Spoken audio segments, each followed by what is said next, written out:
സാന്ദ്രാനന്ദാവബോധാത്മകമനുപമിതം കാലദേശാവതിഭ്യാം നിർമുക്തം നിത്യമുക്തം ദിഗമശതസഹസ്രേണ നിർഭാസ്യമാനം അസ്പഷ്ടം ദൃഷ്ടമാത്രേ പുനരുപുരുഷാർത്ഥാത്മകം ബ്രഹ്മതത്വം തത്താവത്പാദിതാക്ഷാൻ ഗുരുഭവനപുരേ ഗന്ധ ഭാഗ്യം ജനാനാം. നമസ്കാരം. സനാതന ധർമ്മ സംഹിതകൾ പങ്കുവയ്ക്കാനുള്ള ചാനലായ നാദശ്രീയിലേക്ക് എല്ലാവർക്കും സ്വാഗതം. ഇതിൽ ചാനൽ സബ്സ്ക്രൈബ് ചെയ്യാനും ലൈക്ക് ചെയ്യാനും ഓർമ്മപ്പെടുത്തിക്കൊള്ളുന്നു.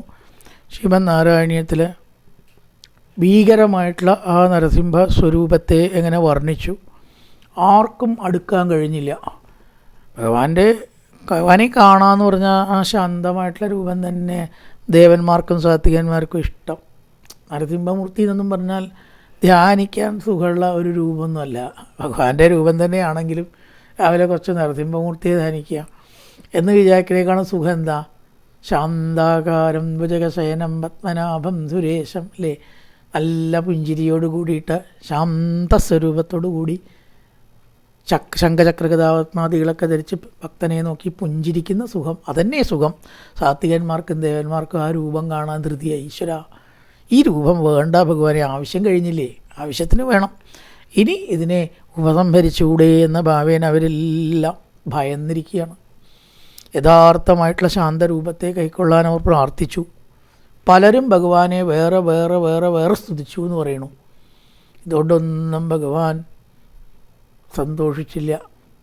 അടുത്ത പറയണ ഭൂയോപ്യക്ഷതരോഷതാം നിഭവതിം ഭവതി ബ്രഹ്മാജ്ഞയ ബാലകേ പ്രഹ്ലാദേ പദയോർണമത്യഭവയേ കാരുണ്യഭാരാകുല ശാന്തർത്തങ്കരമത്യമുഗ്നി സമധാ സ്തോത്രേരതുഗായ തസ്യ കാമദിയോബിത്തേൻ നിത വരം ലോകായ ചാനുഗ്രഹം.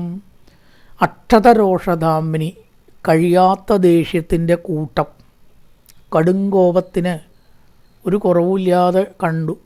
അക്ഷതരോഷധാമിനി ഭവതി, അങ്ങനെയുള്ള അങ്ങയിൽ എന്തു ചെയ്തു? പ്രഹ്ലാദൻ തുതിച്ചു. ആര് പറഞ്ഞിട്ട്? ബ്രഹ്മാജ്ഞയ, ബ്രഹ്മാവ് പറഞ്ഞതനുസരിച്ചിട്ട് പ്രഹ്ലാദൻ പോയിട്ട് തൃക്കാൽക്കൽ ചെന്ന് നമസ്കരിച്ചു. അപഭയേ പാദയോ നമതി, ആ കാക്കൽ വന്നിട്ട് ഒരൊറ്റ നമസ്കാരം ചെയ്തു. ഭക്തനായിട്ടുള്ള പ്രഹ്ലാദൻ്റെ മുമ്പിൽ ഭഗവാന് കോപിക്കാൻ കഴിഞ്ഞില്ല. എല്ലാ കോപവും അങ്ങോട്ട് പോയി. ഭാഗവത്തിൽ പറയും, സ്വപാദമൂലേ പതിതം തമർഭകം വിലോക്യദേവ കൃപയാ പരിപ്ലുത. സ്വപാദമൂലേ പതിതം, ആ പാദമൂലത്തിൽ പതിച്ചതായിട്ടുള്ള പ്രഹ്ലാദൻ്റെ മേലെ കൃപയാ, കാരുണ്യം കൊണ്ട് ഭഗവാന്റെ മുഖം ആർദ്രമായി. ആ കുട്ടിയുടെ മുമ്പിൽ എങ്ങനെ കോപിക്കാൻ കഴിയുക? ഏത് ദേഷ്യവും ചെറിയ കുട്ടിയോടുണ്ട് വന്ന് മടിയിലിരുന്നാൽ ദേഷ്യാണ് പോകും ഇല്ലേ? സാധാരണ സമ്പ്രദായമാണത്. അവിടെ ബ്രഹ്മാജ്ഞയാ ബാലകേ പ്രഹ്ലാദേ പതയോർ നമത്യപഭയേ. പേടി ആർക്കേ ഉള്ളൂ അറിയോ?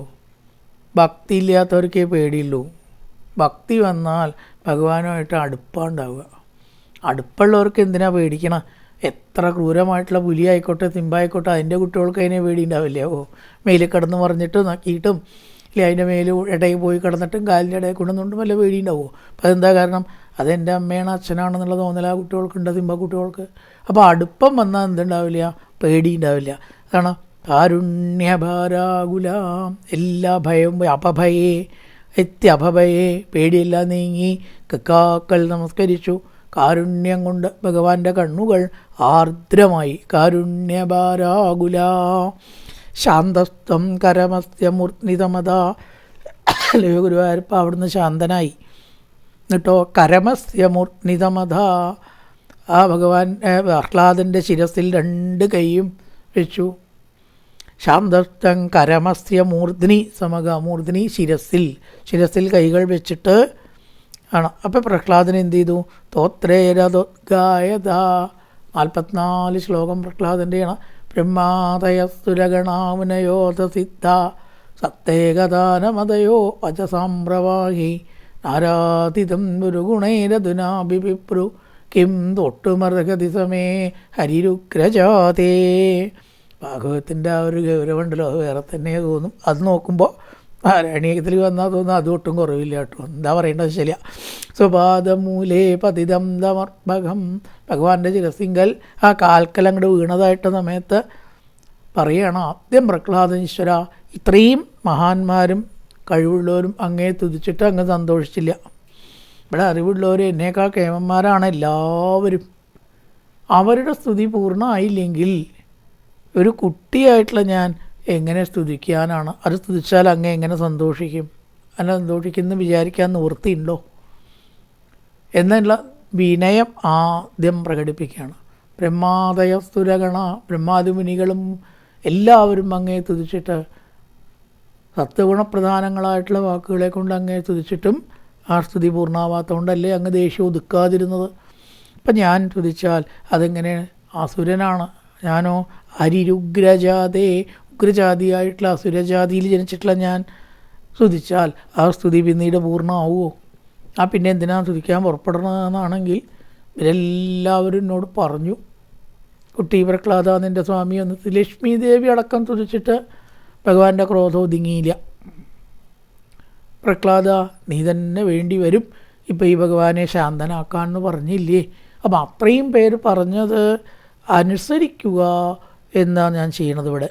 അതും കുട്ടികളുടെ ധർമ്മമാണ്. കുട്ടികളെന്താ വേണ്ടത്? വലിയൊരു പറഞ്ഞാൽ കേൾക്കുക അല്ലേ? അവനവൻ്റെ ഇഷ്ടത്തിന് ചെയ്യല്ല. അപ്പോൾ വലിയ ആൾക്കാർ എന്ത് പറഞ്ഞോ അത് ചെയ്യുക, അനുസരിക്കുക എന്ന ധർമ്മം അനുസരിച്ചിട്ട് ഞാൻ അങ്ങേ എനിക്ക് കഴിയണ വിധം 2 വാക്കുകൊണ്ട് സ്തുതിക്കാം. ആ സ്തുതി ഒട്ടും പൂർണ്ണമാവില്ല എന്ന് എനിക്കറിയാം. അങ്ങേ സ്തുതിക്കാൻ ഇവിടെ ലോകത്തിൽ ആർക്കാ സാധിക്കുക? ഇവരൊക്കെ വിചാരിച്ച് സാധിച്ചുവോ? പിന്നെ ഞാൻ വിചാരിച്ചാൽ സാധിക്കുമോ? സാധിക്കില്ല, അത് ഉറപ്പാണ്. പക്ഷേ എന്തെങ്കിലും അറിയണ പോലെ 2 വാക്ക് പറയാതിരുന്നാലോ അതും ഒരു തെറ്റാവും എന്നുള്ളത് കൊണ്ട് സർവേശ്വര അങ്ങേ ഞാൻ തുതിക്കുകയാണ്. തസ്യാ കാമതിയോപിതേനിതവരം ലോകായ ചാനുഗ്രഹം. ആ ശ്ലോകങ്ങളിലായിട്ടൊക്കെ ഭക്തിയോഗം, കർമ്മയോഗം, ജ്ഞാനയോഗം എല്ലാ കാര്യങ്ങളും ഉണ്ടെന്നാണ്. അവസാനം തത്തേർഹസ്തുതി കർമ്മ പൂജ, നമസ്തുതി കർമ്മ പൂജ. ഇവിടെ പറയുകയാണ് ഈ ഇന്ദ്രിയങ്ങൾ കണ്ണായിട്ടും മൂക്കായിട്ടും തൊക്കായിട്ടും എനിക്ക് സർവേശ്വര എല്ലാം അങ്ങയിൽ നിന്ന് അകറ്റാനാണ് അധികം അവയുടെ ഒരു രൂപം. ഈശ്വരൻ്റെ ആ ഒരു കാഴ്ചയോ ഭക്തന്മാരോ ദിവാരാനവിളക്കോ കാണേണ്ടതിന് പകരം കണ്ണുകൊണ്ട് എന്തൊക്കെ കാണുന്നു മനുഷ്യൻ. ഈശ്വരനിലേക്കല്ല ശ്രദ്ധ. സിനിമ കാണണം, ടി വി കാണണം, മൊബൈൽ കാണണം, ഒക്കെ കാണണം. കണ്ട് ഈശ്വരനെ കാണാനുള്ള ശ്രദ്ധ കുറവല്ലേ? എന്തെല്ലാം കേൾക്കുന്നു നമ്മൾ. ഈശ്വരകഥ കേൾക്കണം എന്നുണ്ടോ ചോദിച്ചാൽ കുറവല്ലേ? ആലോചിച്ച് നോക്കൂ. സമയമില്ല എന്നിട്ടാ നമുക്ക് മനസ്സില്ല എന്ന് പറയൂ. സമയം ഇഷ്ടം പോലെ ഉണ്ട്, മനസ്സ് വേണ്ടേ? അപ്പം ചെവി കൊണ്ട് അതും ഇതൊക്കെ കേൾക്കണു, കൈ കൊണ്ട് എന്തൊക്കെയോ ചെയ്യണു. നേരം വിളിച്ചാൽ ടൈപ്പ് ചെയ്യാൻ തുടങ്ങി, കമ്പ്യൂട്ടറായി, മൊബൈലായി, അതുകൊണ്ടാണ് ചെയ്യണം അധികവും. അതിന് മാല കെട്ടാനോ ഈശ്വരനെ പൂജിക്കാനോ സാധിക്കുന്നുണ്ടോ? അപ്പോൾ ഈ ഇന്ദ്രിയങ്ങൾ ഇവിടെ എനിക്കൊരു വിഷമം സൃഷ്ടിച്ചിരിക്കുന്നു. സർവേശ്വര എല്ലാം അങ്ങയിൽ നിന്ന് അകറ്റുകയാണ് ചെയ്യണത്. അതുകൊണ്ടാണ് എനിക്ക് ഇന്ദ്രിയങ്ങൾ ശത്രുവാണ്. എന്നാൽ വേറൊരു കാര്യമുണ്ട്, ഈ ഇന്ദ്രിയങ്ങളൊക്കെ നമുക്ക് ബന്ധുവാവും. എങ്ങനെ? കൈകൊണ്ട് ഈശ്വരപൂജ ചെയ്യുക, മാല ചാർത്തുക, ക്ഷേത്രങ്ങൾ അടിച്ചു വാരുക, ചെവി കൊണ്ട് ഈശ്വരകഥകൾ കേൾക്കുക. ചെവി നമ്മുടെ ബന്ധുവായി, ശത്രുവല്ല. കണ്ണുകൊണ്ട് ഭഗവാനെ കാണുക, ജനങ്ങളെ കാണുക, ക്ഷേത്രത്തിലത്തെ ദീപാരാധന വിളക്ക് കാണുക. കാഴ്ചയുള്ളപ്പോൾ വല്ലതൊക്കെ വായിച്ചോളൂ. നാളെ അപ്പോൾ അത് കാണില്ല എന്ന് ആര് കണ്ടു? കണ്ണ് കാണുക എന്ന് പറഞ്ഞാൽ ചിലവ് ചെയ്ത് എത്ര ചെയ്താലും ചികിത്സിക്കാത്ത അന്ധതയുണ്ട്, മനസ്സിലാക്കണം. പൈസ അവിടെ ഇരിക്കും, ഡോക്ടർ അവിടെ ഉണ്ടാവും, കണ്ണ് കാണില്ലെങ്കിൽ എന്ത് ചെയ്യും? അങ്ങനത്തെ ആളുണ്ട്, നമുക്കറിയാം. ലക്ഷക്കണക്കിന് ചിലവാക്കാൻ തയ്യാറാണ്, പക്ഷേ ഡോക്ടർ ഒന്നും കാഴ്ച തിരിച്ച് കിട്ടില്ല, ഒരു രക്ഷയില്ല. അമേരിക്കയിൽ പോയി ചികിത്സിക്കാൻ കഴിവുള്ള ആളാണ്. അപ്പം ഇപ്പം കാണുന്നുണ്ട്, അടുത്ത നിമിഷം ഇത് നഷ്ടപ്പെടില്ല എന്ന് നമുക്ക് ഉറപ്പിക്കേണ്ട മനുഷ്യാവസ്ഥയാണ്. അപ്പോൾ കാണുമ്പോൾ വല്ലതും വായിച്ചോളൂ, ഈശ്വരനെ കണ്ടോളൂ. പിന്നെ തരായില്ല, ഈ ജന്മം കൊണ്ട് വിചാരിച്ച് ദുഃഖിച്ചിട്ട് കാര്യമില്ല. കൈ കൊണ്ടോ ഈശ്വര പൂജകൾ ചെയ്യുക, നാവ് കൊണ്ട് നാമം ജപിക്കുക, ഈശ്വരപ്രസാദം എന്തെങ്കിലും കഴിക്കുക, ഭഗവാനെ നേരിച്ചിട്ട് ആ ഭാവത്തിൽ കഴിക്കുക. അപ്പം നാവും നമ്മുടെ മിത്രമായി. അതുകൊണ്ട് സർവേശ്വര കാലുകൊണ്ട് പ്രദക്ഷിണം വെച്ചുകൊണ്ടും കൈകളെ കൊണ്ട് പൂജാദികൾ ചെയ്തിട്ടും കണ്ടുകൊണ്ട് ഈശ്വരനെ കണ്ടിട്ടും ചെവി കൊണ്ട് അവിടുത്തെ കഥകൾ കേട്ടിട്ടും സർവ്വ ഇന്ദ്രിയങ്ങളും മിത്രമാക്കിയിട്ട് നമുക്ക് മാറ്റാൻ പറ്റും. അതാണ് ഭക്തിയോഗം എന്ന് പറഞ്ഞിട്ടാണ് പ്രഹ്ലാദൻ സ്തുതി ഉപസംഹരിച്ച. സ്തുതി നമസ്തുതി കർമ്മ പൂജ എന്ന് പറഞ്ഞിട്ട് ഭക്തിങ്കത പരമഹംസഗതോലഭേദ. സാധാരണ നിലയ്ക്കുള്ള ഒരാൾ പരമഹംസന്മാർ എത്തിച്ചേരുന്ന പദത്തിൽ നമുക്കും എത്താം. അവർക്ക് മാത്രം കുത്തകയൊന്നുമല്ല അത്. ധ്യാനം വേണ്ട, ധ്യാനം വേണ്ട, യോഗം വേണ്ട, തപസ് വേണ്ട, ഒന്നും വേണ്ട, ഭക്തി മതി. ഈ ഇന്ദ്രിയങ്ങളെല്ലാം അങ്ങയെ ഭജിക്കാൻ ഉപയോഗിച്ചാൽ ഏത് സാധാരണക്കാരനും സർവേശ്വര അങ്ങയിലെത്താം എന്ന് പറഞ്ഞിട്ടാണ് ലോകായ ചാനുഗ്രഹം. ഈ ലോകത്തിൻ്റെ അനുഗ്രഹത്തിന് വേണ്ടിക്കൊണ്ട് പൊതുവേ അനുഗ്രഹത്തെയും അരുളാൻ വേണ്ടിയിട്ടാണ് ഈ സ്തുതികളൊക്കെ ചെയ്തു. ഭഗവാൻ അനുഗ്രഹിക്കുകയും ചെയ്തു. അതുകൊണ്ട് ആ കുട്ടിക്ക് അവന് അശേഷവും ആവശ്യമില്ലായിരുന്ന എന്തെങ്കിലും വരം എന്താണ് വേണ്ടതെന്ന് ചോദിച്ചു എന്നാണ്. ഒരു വരം എനിക്ക് വേണ്ട സർവേശ്വര, ഭക്തി ഉണ്ടായാൽ മതി. തസ്യ അകാമധിയോപി, ആഗ്രഹമില്ലാതിരുന്നിട്ടും വരം ചിലതൊക്കെ കൊടുത്തു. അപ്പം അച്ഛന് പിതൃദോഷം ഉണ്ടാവരുത് എന്നാണ് ചോദിച്ചത്. പുത്രൻ്റെ ധർമ്മം എന്ന് പറഞ്ഞാൽ അച്ഛനെ നരകത്തിൽ പോവാതെ രക്ഷിക്കലാണ്. അതുകൊണ്ടാണ് പുത്രൻ എന്നുള്ള പേരെന്നെ. പുന്നാമം എന്ന നരകത്തിന് ത്രാണനം ചെയ്യുന്നവൻ പുത്രൻ. അതുകൊണ്ട് എൻ്റെ അച്ഛന് മരണശേഷം പിതൃദോഷങ്ങളോ ആത്മാവിനെ അലയാനുള്ള ഇടയോ വരരുത്. എന്നെ പോലത്തെ ഭക്തൻ ഒരു കുലത്തിൽ ജനിച്ചാൽ പ്രഹ്ലാദ 21 തലമുറ മേപ്പട്ടം കീഴ്പ്പെട്ട് അശുദ്ധാവുക. അതുതൊട്ട് ഈ 2 ചെറുകൾ അങ്ങോട്ട് എറിഞ്ഞു, 4 എള്ള് ഇങ്ങോട്ട് ഇട്ടു എന്നുള്ളതുകൊണ്ടൊന്നും ഒന്നും ഉണ്ടാവില്ല. വെറുതെ അത് നമ്മൾ അനുഷ്ഠിച്ച് വരുന്നത് അനുഷ്ഠിക്കണമെന്നേ ഉള്ളൂ. ഭാഗവതം പറയണു, ഒരു ഭക്തൻ ഒരു കുലത്തിൽ ജനിച്ചാൽ തന്നെ മതി, പിന്നൊന്നും ചെയ്യാനില്ല. നിഷ്കർമ്മ യോഗമാണ്, കർമ്മയോഗമല്ല. ഭക്തിയോഗം, നിവൃത്തിയോഗ. അവിടേക്കീട് എത്തിയാൽ ശാർദാണെങ്കിലും പിണ്ടാണെങ്കിലും എത്ര തലമുറയ്ക്കാണ് കൂട്ടുക? 3 തലമുറയ്ക്ക് എത്രയേ കൂട്ടുള്ളൂ. മാതാമഹ പ്രമാതാമഹ പിതാമഹ പ്രപിതാമഹ 3 തലമുറയ്ക്കേ ഉള്ളൂ എന്നാണ് പറയണത്. പിണ്ട അത്രയേ കൂട്ടുള്ളൂ. 21 തലമുറ. അപ്പോൾ ആലോചിച്ച് നോക്കൂ. അവിടെ നിങ്ങളാരും ശാസ്ത്രോട്ടുണ്ടാ പിതൃകർമ്മം ചെയ്യണ്ട എന്ന് ഞാൻ പറഞ്ഞില്ല കേട്ടോ. ഞാൻ പറഞ്ഞു പറയണ്ട. അതിനേക്കാൾ എത്രയോ ശ്രേഷ്ഠമാണ് ഭക്തി ഉണ്ടാവുക. ശ്രീമദ് ഭാഗവതം, നാരായണ കവചം, വിഷ്ണു സഹസ്രനാമം, ഇതൊക്കെ ഉള്ള ഒരാളൊക്കെ എന്ത് ദോഷം ഉണ്ടാവുക? ഒരു പിതൃദോഷമില്ല. അവൻ്റെ ദോഷമൊക്കെ ഈ ജന്മത്തോട് കൂടി കഴിഞ്ഞു. പിന്നെ ജന്മം അവനുണ്ടാവില്ല. എത്രയൊക്കെ ബുദ്ധിമുട്ടണോ ഓരോരുത്തരും മോക്ഷത്തിന് വേണ്ടിയിട്ട്. അതൊക്കെ എൻ്റെ പോലെയുള്ള ഈ ഭക്തി കൊണ്ട് പ്രഹ്ലാദ കിട്ടും എന്ന് പറഞ്ഞ് പ്രഹ്ലാദനെ അനുഗ്രഹിച്ചു ഭഗവാൻ. ഉപസംഹരിക്കുകയാണ്.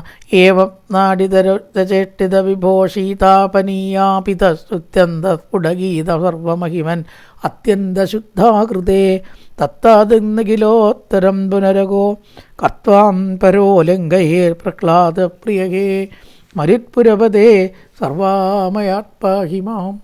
പ്രകാരം ഗംഭീരമായിട്ടുള്ള ക്രോധം അഭിനയിച്ചതേ ഉള്ളൂ. ഭഗവാനുണ്ടോ ദേഷ്യം വരണോ? നമ്മളെപ്പോലെ ചുണ്ടിയെടുക്കാതെ ദേഷ്യപ്പെടൊക്കെ നമുക്കാണ്. ഭഗവാൻ അതൊന്നുമില്ല. പക്ഷേ ഇതോടെ അഭിനയമാണ്. നാടിത രൗദ്രചേഷ്ടിത വിഭോ. ഹിരണ്യകശിപുവിനെ വധിക്കണമെങ്കിൽ ദേഷ്യം അഭിനയിക്കാതെ പറ്റില്ലല്ലോ. അതിനുവേണ്ടി തൻ്റെ ഉള്ളംകൈയിലൊതുക്കിയ കോപം, അതിനെ അടിമപ്പെട്ടിട്ടില്ല. നാടിത രൗദ്രചേഷ്ടിത വിഭോ ശീതാപനീയാഭിത. ശീതാപനീയം എന്ന് പറഞ്ഞിട്ട് നരസിംഹത്തിനെ പറ്റിയിട്ടൊരു സ്തുതിയുണ്ട്. അവയാൽ അതിൽ വ്യക്തമായി സാത്വിക ബുദ്ധിയായിട്ട് ഭഗവാനെ സ്തുതിച്ചിട്ടുണ്ട് എന്നാണ്. ശീതാപനീയത്തിൽ അത്യന്തം ശുദ്ധമായിരിക്കുന്ന രൂപത്തിൽ വാഴ്ത്തിയതായിട്ടുള്ള അത്യന്ത ശുദ്ധാകൃതേ. നമ്മുടെ പ്രസക്തി എന്താ പറയാൻ കാരണം വെച്ചാൽ, രജോ ഗുണം അല്ലെങ്കിൽ ദേഷ്യം അല്ലെങ്കിൽ ക്രോധം ഇതൊന്നും ഭഗവാനെ ബാധിച്ചിട്ടില്ല എന്ന് കാണിക്കുകയാണ്. ഒക്കെ അഭിനയമാണ്. ക്രോധം ഒരു കുപ്പായം പോലെ ഇട്ടിട്ടേ ഉള്ളൂ, ഉള്ളിലേക്ക് കിടത്തിയിട്ടില്ല. അത് കഴിഞ്ഞു. അപ്പം അങ്ങനെ ശീതാപനീയത്തിൽ ശുദ്ധമായിട്ടുള്ള സാത്വിക രൂപത്തിലാണ് നരസിംഹമൂർത്തിയെ വാഴ്ത്തിയിരിക്കണം. കൊന്നു, ചോര, മാംസം, നഖം ഇതൊക്കെ ഉള്ളതുകൊണ്ട് ഭഗവാൻ സ്വതവേ അങ്ങനെയുള്ള ഒരു ക്രൂരഭാവമാണോ, ദേഷ്യത്തിൻ്റെ ഭാവമാണോ, തമോ ഗുണമൂർത്തിയാണോ എന്ന് ചോദിച്ചാൽ അല്ല, ഒട്ടുമല്ല. ശുദ്ധ്യന്ത സ്ഫുടഗീത സർവമഹിമൻ അത്യന്ത ശുദ്ധാകൃതേ. ഇവിടെ ഈ നരസിംഹമൂർത്തിക്ക് എന്ന് പറഞ്ഞിട്ട് നമ്മൾ പാനകം വഴിപാട് കഴിക്കണതേ തെറ്റാണെന്നാണ് വിദഗ്ധാഭിപ്രായം. നമ്മളങ്ങനെ ചെയ്തു വരുന്നു, തെറ്റൊന്നുമില്ല, ചെയ്തുകൊണ്ട്. പക്ഷേ അതിൽ അങ്ങനെയല്ല ഔചിത്യം. എവിടെയെങ്കിലും നരസിംഹത്തിൻ്റേതായിട്ടുള്ള പ്രതിഷ്ഠയിൽ ആ ഒരു രൂപം കാണാൻ പറ്റില്ല എന്നാണ്. അധികം ഉണ്ടോ എന്ന് എനിക്കറിയില്ല. നമ്മൾ അറിവിൽപ്പെട്ടിടത്തോളം ശംഖചക്ര ഗദാപത്മാദികളായിട്ടുള്ള ചതുർബാഹുവാണ്. അതിനെയാണ് നമ്മൾ നരസിംഹമൂർത്തി എന്ന് പറയണത്. അപ്പോൾ അവിടെ എന്താ വഴിപാട്? പാൽപ്പായസമാണ് വഴിപാട് വേണ്ടത്. നരസിംഹമൂർത്തിക്ക് പാൽപ്പായസമാണ് വഴിപാട് വേണ്ടത്. വളരെ പരിചയമുള്ള ഒരു ആചാര്യൻ പറഞ്ഞതാണ്, ഞാൻ പറയണതല്ല. അദ്ദേഹം പറഞ്ഞു, നിങ്ങൾ നിങ്ങളുടെ ഇഷ്ടപ്രകാരം പാനകം കഴിച്ചോളൂ, കുഴപ്പമില്ല, വേണ്ടത് പാൽപ്പായസമാണെന്ന് പറയും അദ്ദേഹം. പിന്നെ ചർക്കിക്കാനൊന്നും പോവില്ല. അതുകൊണ്ട് പാനകം നേദിക്കുക, അത് അങ്ങനെയുള്ള മൂർത്തികൾക്കൊക്കെ നേദിക്കണ്ടു. കുരുതി, പാനകം ഒക്കെ രൗദ്രാണ്, അതല്ല എന്നാണ് ഇവിടെ പറയണത്. നരസിംഹമൂർത്തിയുടെ പ്രതിഷ്ഠ 4 ബാഹു ഉള്ള ചതുർബാഹുവായിട്ടുള്ള വിഷ്ണുവാണ്. അതിനെ എങ്ങനെയാണ് പാനകം നേദിക്കുക? വിഷ്ണുവിന് പാനകം നേദിക്കില്ല ശാസ്ത്രപ്രകാരം. പാൽപ്പായസമാണ് നേദിക്കുക, വെള്ളനേദ്യം പാൽപ്പായസം. അപ്പം അത്യന്ത ശുദ്ധാകൃതേ, പൊതുവേ ശുദ്ധനാണ്. അങ്ങനെയുള്ള അങ്ങയെ ആര് ലംഘിക്കും ഭഗവാനെ? തത്താതിലോത്തരം പുനരകോ കത്വാം പരോലംഘയൻ. പ്രകാരം പ്രഭാവമുള്ള അങ്ങയോട് ആരാണ് ബുദ്ധിയുള്ള ഒരാൾ എതിരിട്ടിട്ട് ശത്രുവായിട്ട് മാറ്റാൻ ആഗ്രഹിക്കുക? എല്ലാവരും കൃഷ്ണ ഗുരുവായൂരപ്പ എന്ന് വെച്ച് തൻ്റെ മിത്രാക്കി മാറ്റാനല്ലേ ശ്രമിക്കുക? അങ്ങനെയുള്ള പ്രഹ്ലാദപ്രിയ, എന്നെയും കൂടി രക്ഷിക്കണേ. പ്രഹ്ലാദപ്രിയ ഹേ മരുത്പുരപതേ സർവാമയാത്മാഹിമാം. അങ്ങേക്ക് പ്രഹ്ലാദനെ മാത്രമേ പ്രിയുള്ളൂ, അതുകൊണ്ടാണോ എൻ്റെ രോഗം മാറ്റിത്തരാത്തത്? ഭക്തപ്രിയ എന്ന് പറഞ്ഞുകൂടായിരുന്നില്ലേ? ഇവിടെ പ്രഹ്ലാദപ്രിയ എന്ന് വെച്ചു. ഭഗവാനെ കുറ്റപ്പെടുത്തിയതാണോ എന്ന് ചിലർ തമാശയായിട്ട് പറയും. തമാശയായിട്ടാണ്, കാര്യമായിട്ടല്ല. പ്രഹ്ലാദപ്രിയ, പ്രഹ്ലാദനെ മാത്രം ഇഷ്ടപ്പെട്ടു, എന്നെ ഇഷ്ടപ്പെട്ടില്ലല്ലോ. എന്തുകൊണ്ട് എന്നിൽ ഒരു ലേശം കൃപ അങ്ങേക്ക് ചൊരിഞ്ഞുകൂടാ? പ്രഹ്ലാദപ്രിയ ഹേ മരുത്പുരപതേ സർവാമയാത്മാഹിമാം. രോഗം മാറ്റിയിട്ട് വേഗം അങ്ങേ ഭജിക്കാൻ ഈ ശരീരം ആക്കി തീർക്കണേ പ്രാർത്ഥിച്ച് ദശകം ഉപസംഹരിക്കുകയാണ്. നീ ഗജേന്ദ്രമോക്ഷമാണ് 26ാമത്തെ ദശകം. കായേന വാചാ മനസേന്ദ്രിയർവാ ബുദ്ധ്യാത്മനാ വാ പ്രകൃതി സ്വഭാവാൻ കരോതി യദ്യർത്ഥകലം പരസ്മൈ നാരായണായേതി സമർപ്പയാമി. ഓം പൂർണ്ണമദ പൂർണ്ണമിദം പൂർണ്ണാൽ പൂർണ്ണമുദച്യതേ പൂർണ്ണസ്യ പൂർണ്ണമാദായ പൂർണ്ണമേവാവശിഷ്യതേ. ഓം ശാന്തി ശാന്തി ശാന്തി. ഹരി ഓം ശ്രീ ഗുരുഭ്യോ നമഃ. ഹരി ഓം.